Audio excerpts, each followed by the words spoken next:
Hello friends, आप सभी का स्वागत है। तो आज की वीडियो में हम बात करने वाले हैं बिहार दरोगा के एग्जामों में पूछे जाने वाले महत्वपूर्ण प्रश्नों के बारे में, जो कि फ्रेंड्स आपके एडिटोरिया के वॉल्यूम 3 वाली बुक से लिया गया है। तो ये हमारा प्रैक्टिस सेट 3 है। अगर आपने प्रैक्टिस सेट 2 और 1 इसका नहीं देखा है तो आप अभी जाकर देख लीजिए, उसका लिंक नीचे दिया गया है और उसके साथ साथ इसका PDF का भी लिंक नीचे दिया गया है। आप यहाँ से जाके इसका PDF को भी बिल्कुल फ्री में डाउनलोड कर सकते हैं। तो चलिए अपनी वीडियो को स्टार्ट करते हैं। तो फ्रेंड्स, पहला प्रश्न है हमारा कि वर्ष 2021 के लिए साहित्य का नोबेल पुरस्कार सम्मान से किस व्यक्ति को सम्मानित किया गया है। तो आप जान लीजिए फ्रेंड्स कि वर्ष 2021 में साहित्य के नोबेल के लिए अब्दुल रजाक गुरनाह तंजानिया को चुना गया है। ऑप्शन नंबर सी यहाँ पे आपका राइट आंसर हो जाएगा। अब्दुल रजाक गुरनाह को वर्ष 2021 के लिए साहित्य का नोबेल पुरस्कार से सम्मानित किया गया है। अगला प्रश्न देखते हैं। अक्टूबर 2021 में किस राज्य के प्रसिद्ध सफ़ेद प्याज को GI टैग प्रदान किया गया है। तो आप जान लीजिए फ्रेंड्स कि महाराष्ट्र के अलीबाग के प्रसिद्ध सफ़ेद प्याज को GI टैग दिया गया है। तो ऑप्शन नंबर ए यहाँ पे आपका राइट आंसर हो जाएगा। महाराष्ट्र के अलीबाग के प्रसिद्ध सफ़ेद प्याज को GI टैग दिया गया है। और एक चीज़ आप नोट कर लीजिएगा कि देश में सर्वाधिक प्याज का उत्पादन महाराष्ट्र में ही किया जाता है। अगला प्रश्न देखते हैं। 66वें फिल्म फेयर पुरस्कार 2021 में सर्वश्रेष्ठ अभिनेत्री का पुरस्कार किसे मिला है। तो ऑप्शन नंबर डी यहाँ पे आपका राइट आंसर हो जाएगा, तापसी पन्नू को। अगर फ्रेंड्स आपके क्वेश्चन में सर्वश्रेष्ठ अभिनेता का पूछे तो आप लिखिएगा इरफान खान। कौन? तो इरफान खान। सर्वश्रेष्ठ अभिनेत्री का अवार्ड मिला है तापसी पन्नू को और सर्वश्रेष्ठ अभिनेता का अवार्ड मिला है इरफान खान को। अगला प्रश्न देखते हैं। शिल्पग्राम महोत्सव 2021 का आयोजन कहाँ किया गया है। तो ऑप्शन नंबर ए यहाँ पे आपका राइट आंसर हो जाएगा, असम में किया गया है। अगला प्रश्न देखते हैं। QS best student cities ranking 2021 में मुंबई का स्थान क्या है। तो ऑप्शन नंबर सी यहाँ पे आपका राइट आंसर हो जाएगा, 106वां स्थान है मुंबई का। अगर प्रथम स्थान पे पूछे तो आप लिखिएगा लंदन। 106वें स्थान पे है मुंबई और प्रथम स्थान पे है लंदन, आप उसे याद रखिएगा। अगला प्रश्न देखते हैं। हाल ही में भारतीय वायुसेना के नए प्रमुख कौन बने हैं। तो ऑप्शन नंबर ए यहाँ पे आपका राइट आंसर हो जाएगा, VR चौधरी। और एक बात आप जान लीजिए कि भारतीय वायुसेना दिवस कब मनाया जाता है। तो आप याद रखिएगा प्रतिवर्ष 8 अक्टूबर को वायुसेना दिवस मनाया जाता है। अगला प्रश्न देखते हैं। अमेजोनिया एक उपग्रह को किस प्रक्षेपण यान द्वारा प्रक्षेपित किया गया है। तो ऑप्शन नंबर बी यहाँ पे आपका राइट आंसर हो जाएगा, PSLV C51 के द्वारा। अगला प्रश्न देखते हैं। वर्ष 2021 में किस समुद्र तटों को ब्लू फ्लैग प्रमाण पत्र प्रदान किया गया है। तो ऑप्शन नंबर डी यहाँ पे आपका राइट आंसर हो जाएगा, A+B दोनों को, यानी कि कोवलम तट को भी और उत्तरी सरकार तट को भी। और एक बात आप फ्रेंड्स नोट कर लीजिएगा कि भारत में अभी तक कुल 10 समुद्री तटों को ब्लू फ्लैग प्रमाण दिया गया है। अगला प्रश्न देखते हैं। सैटेलाइट फोन से लैस होने वाला भारत का पहला राष्ट्रीय उद्यान कौन बना है। तो ऑप्शन नंबर बी यहाँ पे आपका राइट आंसर हो जाएगा, काजीरंगा, जो कि कहाँ स्थित है। तो असम राज्य में स्थित है। अगला प्रश्न देखते हैं। SCO की 21वीं बैठक 2021 में कहाँ आयोजित की गई है। तो ऑप्शन नंबर सी यहाँ पे आपका राइट आंसर हो जाएगा, तजाकिस्तान में आयोजित की गई थी। और एक बात आप जान लीजिए कि यही बैठक यानी कि SCO की 21वीं बैठक जब 2022 में आयोजित होगी तो वो फ्रेंड्स कहाँ पे होगी। तो आप नोट कर लीजिएगा, उज्बेकिस्तान में की जाएगी अगला SCO का बैठक। अगला प्रश्न देखते हैं। मित्र शक्ति 2021 सैन्य अभ्यास का आयोजन कहाँ किया गया है। तो ऑप्शन नंबर ए यहाँ पे आपका राइट आंसर हो जाएगा, अम्पारा में किया गया है, जो कि कहाँ है। तो श्रीलंका में स्थित है। अगला प्रश्न देखते हैं, भारत सरकार ने किस वर्ष तक भारतीय रेलवे को ग्रीन रेलवे बनाने का लक्ष्य रखा है? तो ऑप्शन सी यहाँ पे आपका राइट आंसर हो जाएगा 2030 तक। अगला प्रश्न देखते हैं, किस राज्य ने जन सुनवाई योजना की शुरुआत की है? तो ऑप्शन डी यहाँ पे आपका राइट आंसर हो जाएगा, मध्य प्रदेश ने जन सुनवाई योजना की शुरुआत की है। अगला प्रश्न देखते हैं, सेहत ओपीडी पोर्टल को किस मंत्रालय द्वारा जारी किया गया है? तो ऑप्शन नंबर सी यहाँ पे आपका राइट आंसर हो जाएगा, रक्षा मंत्रालय के द्वारा सेहत ओपीडी पोर्टल को जारी किया गया है। और फ्रेंड्स, इस पोर्टल का उद्देश्य है कि सशस्त्र बलों और उनके परिवार को टेलीमेडिसिन सेवाएं प्रदान करवाना। अगला प्रश्न देखते हैं, पुस्तक human rights and terrorism in India के लेखक कौन है? तो ऑप्शन नंबर बी यहाँ पे आपका राइट आंसर हो जाएगा, सुब्रमण्यम स्वामी। अगला प्रश्न देखते हैं, भारत सरकार ने वर्ष 2025 से 26 तक राजकोषीय घाटा को जीडीपी का कितना प्रतिशत करने का लक्ष्य रखा है? तो ऑप्शन नंबर डी यहाँ पे आपका राइट आंसर हो जाएगा, 4.5%। अगला प्रश्न देखते हैं, बजट 2021-22 के अनुसार देश में कुल कितने सैनिक स्कूल खोले जाएंगे? तो ऑप्शन नंबर बी यहाँ पे आपका राइट आंसर हो जाएगा कि 100 सैनिक स्कूल खोले जाएंगे।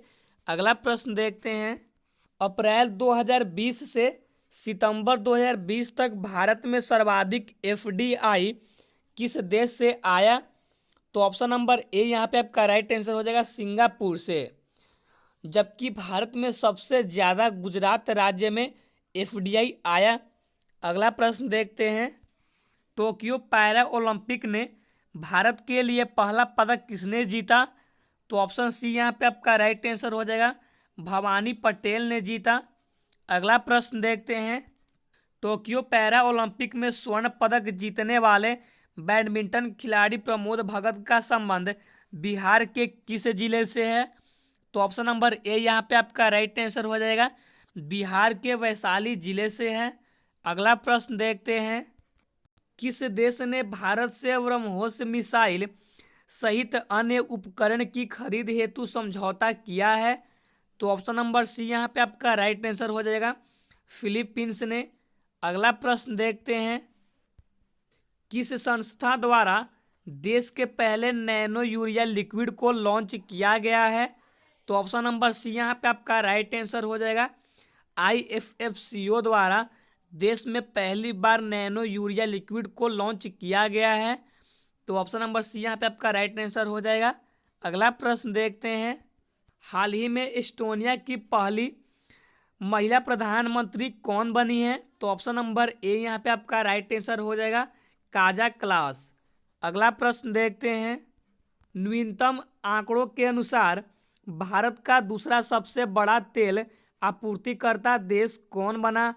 तो ऑप्शन नंबर सी यहाँ पे आपका राइट आंसर हो जाएगा, अमेरिका बना। अगला प्रश्न देखते हैं, किस देश ने निवेश को बढ़ाने हेतु नई नागरिकता नीति 2021 की शुरुआत की है?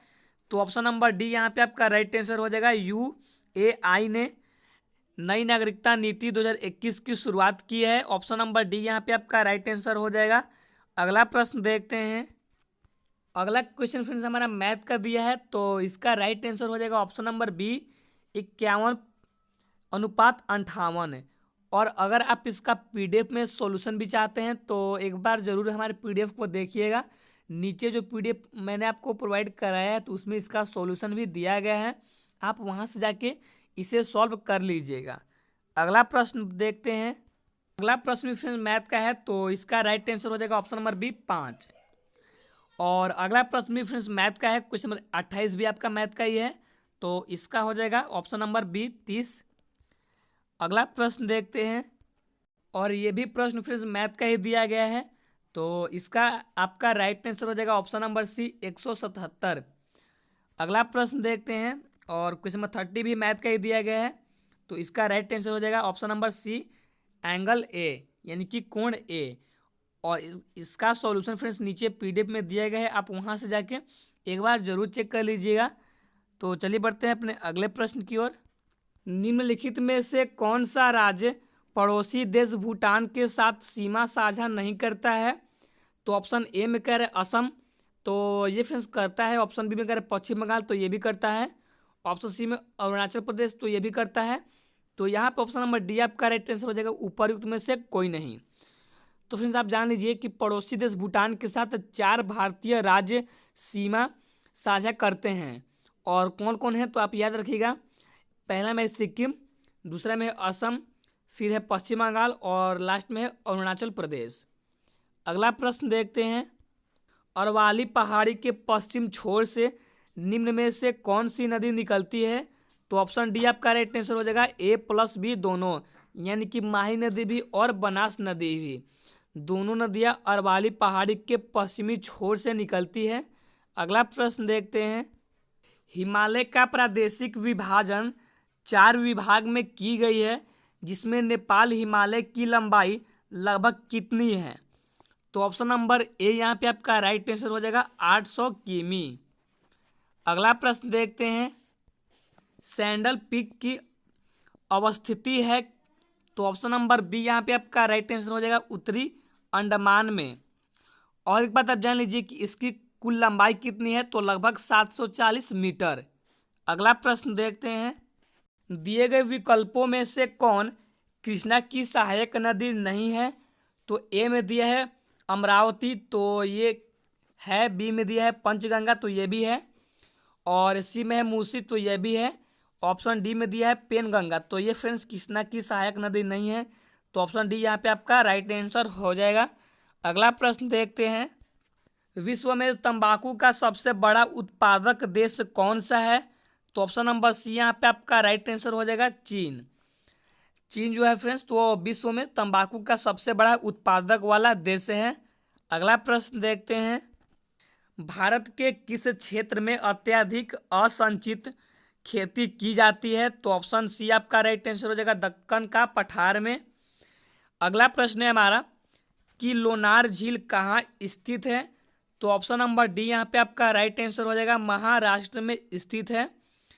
अगला प्रश्न देखते हैं, दिए गए विकल्पों में कौन स्थल रुद्र देश है? तो ऑप्शन ए यहाँ पे आपका राइट आंसर हो जाएगा, हंगरी। अगला प्रश्न देखते हैं, निम्न में से कौन मेघालय पठार का भाग नहीं है? तो ऑप्शन नंबर डी आपका राइट आंसर हो जाएगा, भुवन पहाड़ियाँ, जो कि फ्रेंड्स मेघालय पठार का भाग नहीं है। अगला प्रश्न है हमारा कि राष्ट्रीय आय समिति का गठन किस वर्ष की गई थी? तो ऑप्शन नंबर एक यहाँ पे आपका राइट आंसर हो जाएगा, 1949 को। इस समिति के पहले अध्यक्ष पीसी महालनोबिस को बनाया गया था। अगला प्रश्न देखते हैं, प्रच्छन्न बेरोजगारी को अन्य किस नाम से जाना जाता है? तो ऑप्शन सी यहाँ पे आपका राइट आंसर हो जाएगा, अल्प बेरोजगारी के नाम से भी जाना जाता है। अगला प्रश्न देखते हैं कि जीएसटी क्या है?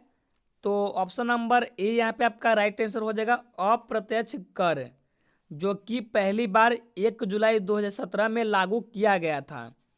अगला प्रश्न देखते हैं, सार्वजनिक क्षेत्र में विनिवेश को क्या कहते हैं? तो ऑप्शन ए यहाँ पे आपका राइट आंसर हो जाएगा, निजीकरण कहते हैं। अगला प्रश्न देखते हैं, आय और उपभोग में किस प्रकार का संबंध है? तो देखिए होता क्या है कि आय के बढ़ने पर उपभोग व्यय बढ़ता है, परंतु उपभोग में होने वाली वृद्धि आय में होने वाली वृद्धि से कम होती है। तो इसीलिए ऑप्शन सी यहाँ पे आपका राइट आंसर हो जाएगा, प्रत्यक्ष संबंध होता है इन दोनों में, आय और उपभोग में। अगला प्रश्न देखते हैं, निम्नलिखित में से कौन सा घटक जलवायु परिवर्तन का मुख्य कारण है? तो ए में कह रहा है प्रदूषण, तो ये भी सही कह रहा है। बी में कि ओजोन क्षरण, तो ये भी सही कह रहा है। सी में है ग्रीन हाउस गैस है, तो ये भी सही है। तो ऑप्शन डी यहाँ पे आपका राइट आंसर हो जाएगा, सभी। अगला प्रश्न देखते हैं, क्योटो प्रोटोकॉल को किस वर्ष UNFCCC द्वारा स्वीकारा गया था? तो ऑप्शन ए यहाँ पे आपका राइट आंसर हो जाएगा, वर्ष 1997 के द्वारा क्योटो प्रोटोकॉल को UNFCCC द्वारा स्वीकारा गया था। अगला प्रश्न देखते हैं कि ओजोन परत कहाँ अवस्थित है? तो ऑप्शन बी आपका राइट आंसर हो जाएगा, स्ट्रेटोस्फीयर में अवस्थित है। अगला प्रश्न देखते हैं, निम्नलिखित प्रश्नों को सही सुमेलित करें। तो ए में दिया है कि सिमलीपाल अभयारण्य, तो ये फ्रेंड्स हुआ था उड़ीसा में, तो इसका हो जाएगा ए, एक नहीं, हाँ सॉरी एक ही। बी में है कि गिर राष्ट्रीय उद्यान, तो इसका हो जाएगा तीन, तीन फ्रेंड्स, चार गुजरात में हुआ था। सी में है जिम कॉर्बेट राष्ट्रीय उद्यान, तो इसका हो जाएगा उत्तराखंड, तीन।